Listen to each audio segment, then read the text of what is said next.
The Entrance Bridge, submitted by Marine and Civil Maintenance Proprietary Limited. The Entrance Bridge is a large concrete box girder bridge built in the 1960s across the beachside entrance to Tuggerah Lake on the Central Coast. Since its construction, the bridge has experienced heavier traffic loading and has also suffered damage from corrosion of the reinforcing steel in the exposed marine environment.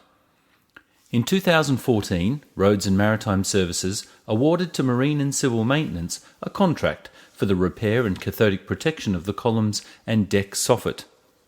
The work included concrete repairs to the columns and tributary areas of the deck soffit, followed by impressed current cathodic protection via discrete and ribbon anodes.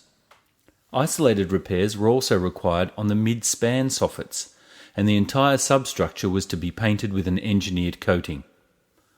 The length of the bridge and its height above water made access a critical issue that was exacerbated by the marginal structural capacity of the bridge to carry additional loads. MCM devised a novel access system to get each of the work fronts in a way to combine flexibility with light weight.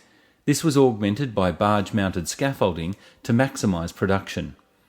MCM also devised concrete repair and anode installation methods that minimised their structural impact and allowed optimum production without compromising the capacity of the bridge. The use of hydro-demolition and gunite presented major challenges in providing total protection to the sensitive environment. The contract has been successfully completed and the bridge has both an improved appearance and greatly extended life.